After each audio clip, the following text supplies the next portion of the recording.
नमस्ते. आज आपण डिस्कस करणार आहे की अंगणवाडी सुपरवायझरचा जो नुकताच पेपर झाला लेटेस्ट मॅथ्सचा पॅटर्न काय आहे क्वेश्चनमध्ये आणि क्वेश्चनला सॉल्व करण्याची अप्रोच काय पाहिजे होती एक्झाममध्ये, जेणेकरून आपलं जे आन्सर आलं असतं ते एकदम फास्ट आलं असतं. ओके, फास्ट आन्सर्स होण्यासाठी. ठीक आहे, तर फर्स्ट क्वेश्चन आपण बघणार. फक्त आपण कोणते क्वेश्चन बघणार याच्यामध्ये मॅथ्सचे ऑल क्वेश्चन बघणार आहोत है ना. जितके पण एका सेटमध्ये क्वेश्चन होते 5-6 जेवढे 7-8 10 क्वेश्चन असतील. ओके, तर फर्स्ट क्वेश्चनकडे ओढू आपण की फर्स्ट क्वेश्चनमध्ये काय सांगलं आपलं 357 आंबे, त्यांची किंमत किती दिलेली आहे आपल्याला 1517.25 रुपये त्याची किंमत दिलेली आहे. आपल्याला 49 डझन आंब्याची अंदाजे किंमत सांगायची. एक डझनमध्ये किती आंबे होतं आपले 12, ते 49 डझनमध्ये 49 गुणिला 12 टोटल आंबे होतील. मग याची किंमत किती आली आपल्याला 588. गुणाकार करून किती किंमत येते 588. 357 आंब्याची आपल्याला काय दिलेली किंमत दिलेली आहे. ओके, आणि आपल्याला कशाची किंमत काढायची आता 588 आंब्याची. 357ची दिली आपल्याला 588 काढायची. सर्वात इम्पॉर्टंट आहे की याला कॉमन सेन्सने सॉल्व करायचा आपल्या प्रश्नाला. गुणाकार भागाकार करायचा नाही, मॅथ्समध्ये कॉमन सेन्स वापरायचा. आता मला मित्रांनो तुम्ही सांगा की जर मी 357ला जर दुप्पट केलं, म्हणजे एक गोष्ट समजा एक वस्तू मी 5 रुपयाची घेतली, जर मी 2 वस्तू घेतल्या तर माझी रक्कम पण काय होते दुप्पट होते. रक्कम काय होते माझी दुप्पट होते. ओके, जशी वस्तू घेणार तशी रक्कम वाढणार आहे. आता हे 2 वस्तू जर मी करतो याला ते किती होता माझ्या किती वस्तू होता 714 वस्तू होता. 714 म्हणजे मी जर आंबे दुप्पट केले तर माझी रक्कम पण दुप्पट होऊन जाईल. रक्कम माझी 3334 माझी रक्कम येते. ओके, 3034 येते मित्रांनो. 15 दुनी 30 आणि 3000 किती येते 3034 माझी 3034.50 म्हणजे 3000चा जवळपास आपला आन्सर जातं. ओके, 3034 माझे दुप्पट केल्यावर काय येते याची रक्कम येते. ओके, इथपर्यंत कोणाला प्रॉब्लेम आहे का मला सांगा. बिलकुल नसायला पाहिजे. आता मला सांगा की आपल्याला 714पर्यंत पोहोचायचं आहे का आपल्याला फक्त 588पर्यंत पोहोचायचं आहे. 714 रुपयाची किंमत जर 3034 आहे तर 588ची किंमत कमीत कमी 3000च्या कमी तर असेलच ना. 3000पेक्षा कमी असेल. मी एक्झॅक्ट नाही सांगत किती कमी आहे, पण मला जर हे पण समजलं की माझी जे किंमत ती 3000पेक्षा कमी आहे तर माझे तिघं ऑप्शन कट होऊन जातात. 3000 कट होतो, 4000 कट होतो, 3500 कट होतो. कारण की 3000 तर नाहीच आहे, 3000च्या वरती तर राहणारच नाही आहे. माझं उत्तर डायरेक्टली निघून येतं 2500. मी काही मल्टिप्लाय केलं का, मी फक्त कॉमन सेन्सचा वापर केल्यानं प्रश्नाला सोडवलं. तुम्हाला जर गुणाकार वगैरे करायचं असेल तर तुम्ही करू शकता की याला काय करणार तुम्ही 1.7.5ला 357ने भाग देणार आहे आणि गुणाकार 49 गुणिला 12 हे केलं तरी तुमचं उत्तर येऊन जाणार आहे. पण हे किती मोठं कॅल्क्युलेशन होईल तुम्ही स्वतः विचार करा. हे एक्झाममध्ये करायला पुरवडणार नाही, म्हणून आपण एक कॉमन सेन्सचा यूज करतो आणि क्वेश्चनला सॉल्व करतो. ओके, आता आपण बघू याच्यात नेक्स्ट क्वेश्चन कोणता आहे पुढे दिलेला. आपण मॅथ्सचे सर्व क्वेश्चन बघणार आहे. आता हा नेक्स्ट क्वेश्चन बघू आपण मॅथ्सचा की याला काय दिलेलं आहे आणि क्वेश्चनला अप्रोच बघा सॉल्व करण्याची. क्वेश्चनची सॉल्व करण्याची अप्रोच काय पाहिजे. ओके, हा सेकंड मॅथ्सचा क्वेश्चन आहे. आता तो काय म्हणतोय 79 रुपयाला किमतीला आपण साखरेला 16 रुपये पर के जी किमती साखरेमध्ये किती प्रमाणात मिळालं पाहिजे की जेणेकरून मिश्राला 73.5 रुपये प्रतिदिन विकल्यास 50% एवढा नफा होईल. मला मित्रांनो विचारा एक क्वेश्चन आहे याच्यामध्ये की ह्या प्रश्नाला आपण एलिगेशन ह्या मेथडने सॉल्व करू. ओके, एलिगेशन ही मेथड काय असते. एलिगेशन मेथड म्हणजे जर तुम्ही इथे तुमची ह्या बाजूला काय असणार आहे समान क्वांटिटी. म्हणजे इथे जर कॉस्ट प्राईस घेतला इथे कॉस्ट प्राईस, इथे पण कॉस्ट प्राईस आणि खाली काय असणार तुमची क्वांटिटी म्हणजे संख्या म्हणजे आता ह्या प्रश्नामध्ये जर विचार केला तर वरते काय येईल तुमचं इथे रुपये येईल, इथे रुपये येईल. मध्ये काय असते तुमची ॲव्हरेज म्हणजे सरासरी पैसे असतात, सरासरी रक्कम असते है ना. आणि खाली काय असतं तुमचं किलोग्राममध्ये जी पण संख्या असते ते किलोग्राममध्ये लिहिली जाते. तुम्हाला इथपर्यंत क्लिअर झालं असेल की क्वेश्चनला सॉल्व करायसाठी आपल्याला काय करायचं आहे. ओके, तर एलिगेशन पद्धत लावणार आहे मी. तर याच्यामध्ये सर्वात इम्पॉर्टंट आहे की मला एक सांगा की खरेदी किंमत मला कशा दिलेली आहे. 79 पर के जीला मी ला काय करतो 16 रुपये पर के जी साखरमध्ये मला मिक्स करायचं आहे. म्हणजे इकडे काय तुमची एक जे पहिले पैसे ते किती 79 रुपये आणि जे दुसरे रुपये ते तुमचे किती 16 रुपये आणि ही काय तुमची खरेदी किंमत आहे. म्हणजे खरेदी किंमतला आपण काय म्हणतो कॉस्ट प्राईस म्हणतो. आता मला सांगा इथे पण माझी खरेदी किंमत पाहिजे, तेव्हा मला समजेल की मी किती के जीचे हे घेतले किती किलोग्रामचे हे घेतले याला मायनस केलं तर मला माहिती आहे की अजून नाही माहिती. ही जे 73.5 रुपये जे मला दिले ते काय माझा विक्री किंमत आहे. विक्री किंमत 73.5 आहे त्याच्यावर किती होतं 50% नफा होतं. म्हणजे हे जी किंमत आहे हे माझी कितीची 150%ची किंमत आहे. मला 100%ची काढायची म्हणून मी वरती काय करणार 100 गुणा करणार. तर तुम्ही असं लिहू शकता 100 आहे आणि 150ची किंमत किती माझी 73.5 आहे. बस याला सॉल्व केलं तरी तुमचं उत्तर येऊन जाणार आहे. बस आता आपण याला सॉल्व करू. 5 त्रिक किती येणार तुमचे 15 आणि 5 दुनी 10 येणार आहे. याला जर मी कट केलं 3 दुनी 6, 3 चौक 12, 3 पंजे 15, 24.5 याचं जर मी दुप्पट केलं तर 100ची किंमत किती आली माझी 49 रुपये. ही किंमत मी इथे टाकणार आहे 49 रुपये. ओके, तर मी कितीला खरेदी केली असेल ती वस्तू 49 रुपयामध्ये, म्हणजे हे किमतीमध्ये 49ला मी खरेदी केली असेल. आता एलिगेशनला सॉल्व करण्यासाठी आपण काय करता, ही जी मोठी संख्यामधून हिला मायनस करता. 49 मायनस 79 मायनस 49 केले तर उत्तर किती येतं माझं 30. आता 49 म्हणून 16ला जर मी मायनस केलं तर माझं उत्तर किती येतं 33. म्हणजे ती वस्तू 79 रुपयाची वस्तू 79 रुपये के जीने मी 33 किलो साखर घेतली, 16 रुपये पर के जीने मी 30 किलो साखर घेतली, म्हणजे माझं उत्तर डायरेक्टली ह्याला. आणि हा इम्पॉर्टंट क्वेश्चन आहे, हा खूप वेळा रिपीटेड होतो आणि ह्याला एलिगेशन मेथडने सर्वात सोपं जातं सॉल्व करायला. ओके, एलिगेशन मेथडने आपण याला सॉल्व केलं तर खूप सोपं प्रश्न पडतो, किंवा बेसिकने जर सॉल्व करायला गेलं तर खूप अवघड जाईल. ओके, मी काय केलं, विक्री किंमतपासून मी काय काढलं, विक्री किंमतपासून मी काय केली, खरेदी किंमत काढून घेतली है ना. विक्री किंमत म्हणजे मला नफा होतो 150चा 100च्या वस्तूवर, म्हणजे 150ची मला जी किंमत दिली होती मी इथून 100ची किंमत काढून घेतली. ठीक आहे, ते मला काय होती कमीत कमी 2.4च्या फॅक्टरमध्ये मिळाली होती, 2.4 मल्टिप्लाय बाय 2. ते करून माझी याची किंमत किती आली 49, आणि 30 किंमत मी इथे पुट केली आणि माझं आन्सर आलं. ओके, आता आपण बघू आपलं थर्ड क्वेश्चन. या स्लाईडमध्ये कोणतं थर्ड क्वेश्चन आहे का, दमवालं क्वेश्चन आहे का कोणतं. हां, हे क्वेश्चन हे तर फार सोपा प्रश्न आहे, याच्यामध्ये काही डोकं लावायची गरज नाही, याला इथे स्क्रीनवरती सॉल्व करायचा असतो अशा प्रश्नांना. ओके, आता सपोज आपल्याला दिलं आहे की हे अगोदर भागीला जातं बॉडमासच्या नियमानुसार, म्हणजे इथे 8 होऊन जातं, ते 29 गुणिला 8 असंच ठेवायचं, आणि भागीला 8 येतं म्हणून अगोदर भाग होतो, म्हणजे 8 भागीला 8 म्हणजे हा का होऊन जाईल तुमचा 1 होऊन जाईल, म्हणजे इथे उत्तर किती येणार आहे तुमचं 29 येणार आहे. आता मायनस आहे ब्रॅकेटमध्ये, अगोदर गुणाकार होईल, हे 50 होऊन जाईल, हे प्लस 6 एज इट इज राहील, 8मधून 1 गेले किती होणार आहे तुमचं 7 होणार आहे, आणि भागीला जाईल अगोदर म्हणजे 1 येणार आहे. 6मधून 1 गेले किती येणार आहे मित्रांनो 5, हे आलं तुमचं ते 29 मायनस किती येणार आहे तुमचं मित्रांनो 55.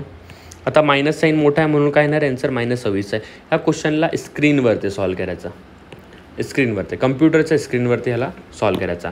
आता बघू आपण आपला नेक्स्ट क्वेश्चन, की नेक्स्ट क्वेश्चनमध्ये काय सांगितलं आहे. नेक्स्ट क्वेश्चन पण छान आहे, हा एकदम इम्पॉर्टंट कन्सेप्ट आहे, याला लिहून घ्या. 16 विद्यार्थ्यांची गुणांची सरासरी 45 आहे, प्रत्येक विद्यार्थ्याचे गुण दुप्पट केले तर नवीन सरासरी किती होते. मला एक सांगा की ह्या प्रश्नामध्ये 4 पॅटर्न पडतात. 4 पॅटर्न कोणकोणते पडतात मी सांगतो. की 16 विद्यार्थ्यांची गुणांची सरासरी किती होती 45. प्रत्येक विद्यार्थीमध्ये जर 10 जोडल्यात गेले तर सरासरी काय होते, जी सरासरी त्याच्यामध्ये 10ची ॲडिशन करायची म्हणजे 55 येईल. 16 विद्यार्थ्यांची सरासरी 45 आहे, प्रत्येक विद्यार्थीमधून 10 वजा केले तर सरासरी किती येईल नवीन सरासरी 45 मायनस 10 करायचा, नवीन सरासरी 35 आहे.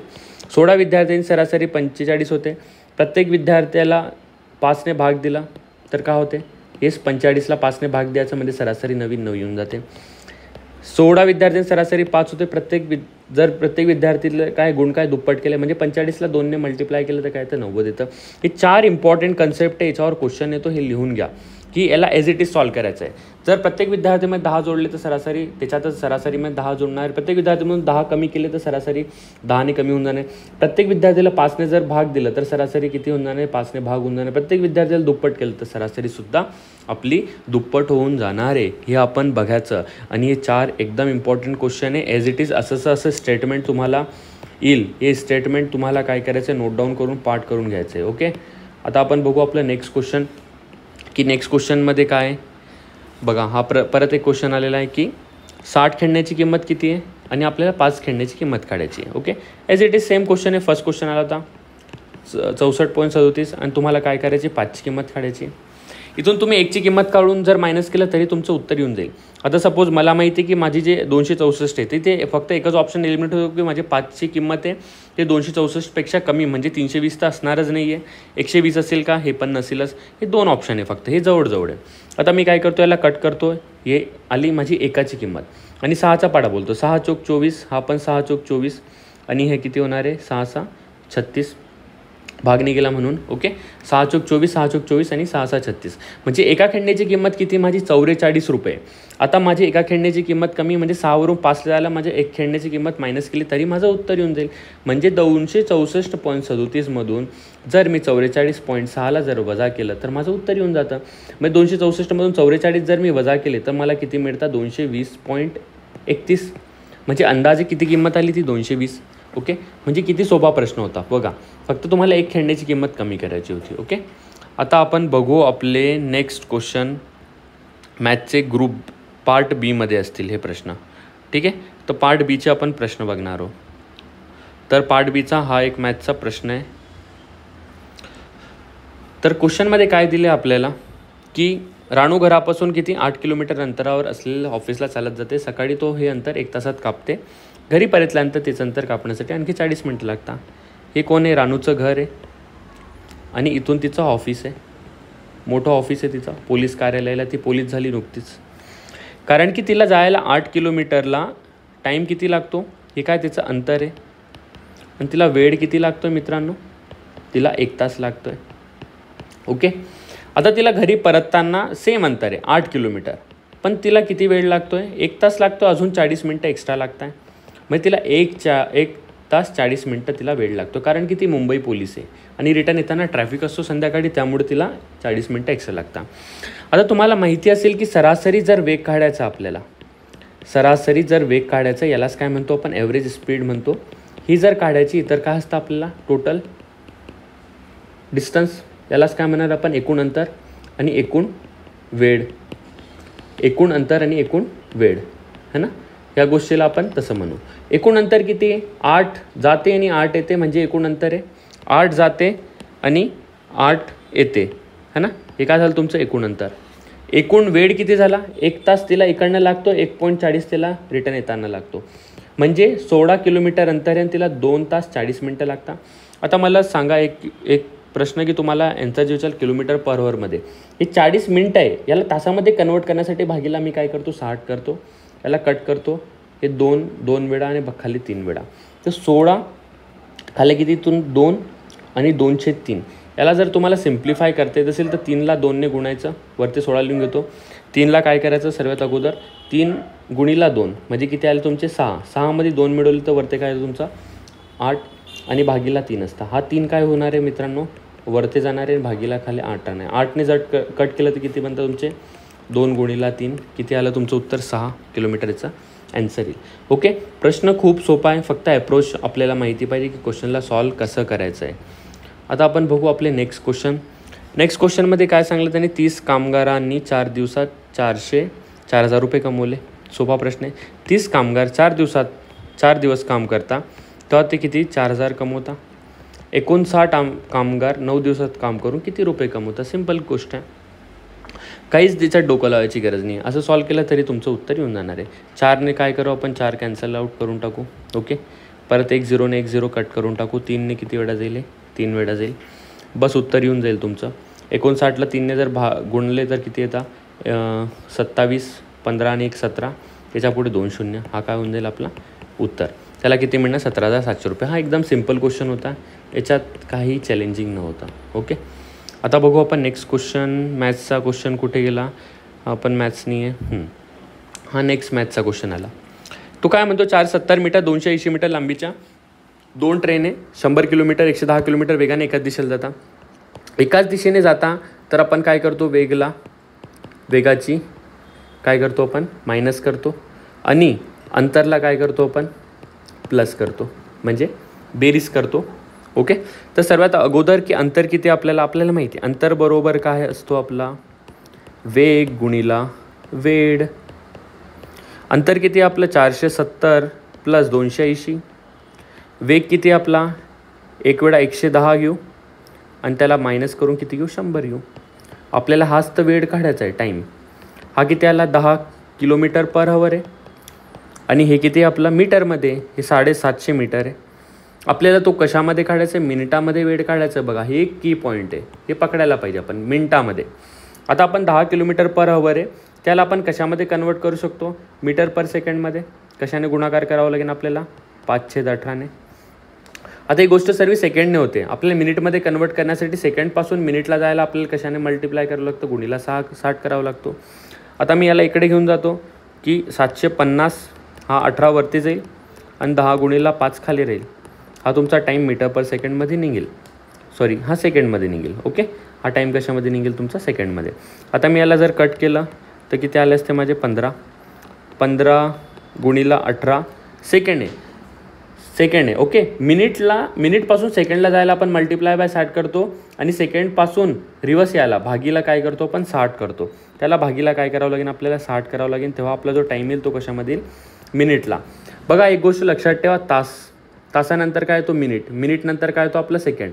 जर तासामधून मिनिटला यायचं आहे तर 60ने, मिनिटपासून सेकंड काढायचं 60ने, रिवर्स जर जायचं सेकंडपासून मिनिट काढायचं तर भागीला 60, परत इकडे भागीला काय करायचं 60 करायचे.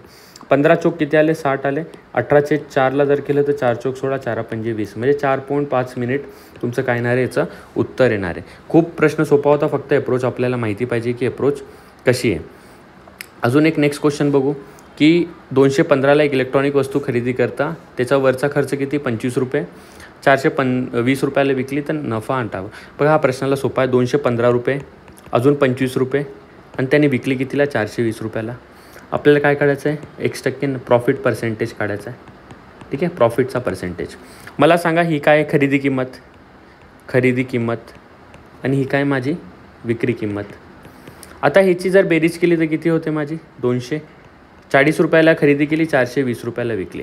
याला मी सोप्याच करतो, एक शून्यापासून शून्य कट करतो. 6चा पाढा बोलतो मी, 6 चोक किती आले 24 आणि 6 7 किती आले माझे 42. आता मला एक सांगा की मी वस्तू 4 रुपयात खरेदी केली आणि ती वस्तू मी किती रुपयात विकली 7 रुपयात विकली. म्हणजे मला कितीचा फायदा झाला 3 रुपयाचा फायदा झाला. कशावर झाला 4 रुपयावर झाला. बस 3/4 म्हणजे काय असलं 75%. त्याला नाही समजेल 3/4 त्यांनी गुणाला भाग 100 करायचा, हे कट करायचं 25 आणि 25 तरी किती येतं आपले 75 येतात. पण हे आपल्याला रेशो पार्ट पाहिजे. रेशो जर आपल्याला लक्षात असले तर आपण इझिली प्रश्नाला सोडू शकता. ओके, आता आपण बघू आपलं नेक्स्ट क्वेश्चन आहे का कोणतं मॅथ्सचं. आत्ता हां एक हे लास्ट क्वेश्चन आहे मॅथ्सचं आणि हे पण क्वेश्चन इझी आहे. आता बघू आपण याला सॉल्व कसं करायला पाहिजे होतं. ओके, तर राधिका, गौतम आणि ब्रिजेश, ही काय आपली राधिका, गौतम आणि ब्रिजेश. ओके, हे 3 माणसं आहे.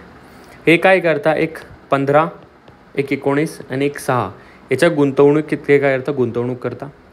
आणि किती महिन्यासाठी राधिका 8 महिन्यासाठी, हा 6 महिन्यासाठी आणि हे 7 महिन्यासाठी. बस यांचं गुणोत्तर प्रमाण आपल्याला काढायचं आहे, काहीच नाही. आता मला सांगा जे जे कट होतं कट करून टाकायचं. हे 3ने कट होतं आहे, 3 5 15, 3ने पूर्ण लाईन कट करायची. 3 दुनी 6, 3 दुनी परत 6. आता 2ने कट होतं आहे, हा 2, हा 1 वेळा, हा 4 वेळा. आता यांचं गुणाकार 5 गुणिला 4 किती येतो आपला 20, 19 गुणिला 1 किती येतो 19, 1 गुणिला 7 किती येतं 7. तर त्यांचं उत्तर काय 20 गुणोत्तर 19 गुणोत्तर 7 आपलं काय येणार आहे त्याचं उत्तर येणार आहे. कारण की ज्या प्रमाणात आपण इन्व्हेस्टमेंट करतो आणि जितक्या महिन्यासाठी इन्व्हेस्टमेंट होतो त्याचा गुणाकारच आपला काय असतो प्रॉफिट असतो, प्रॉफिटचा रेशो असतो, प्रॉफिटचं गुणोत्तर असतं. ओके, तर आपले मॅथ्सचे क्वेश्चन इतकेच होते. तुम्ही बघा कशी अप्रोच होती सॉल्व करण्याची. अप्रोच इम्पॉर्टंट आहे, सॉल्युशन करणं इम्पॉर्टंटपेक्षा की तुम्ही किती फास्ट आणि किती स्मार्टली सॉल्व करता हे इम्पॉर्टंट आहे. Okay, thank you.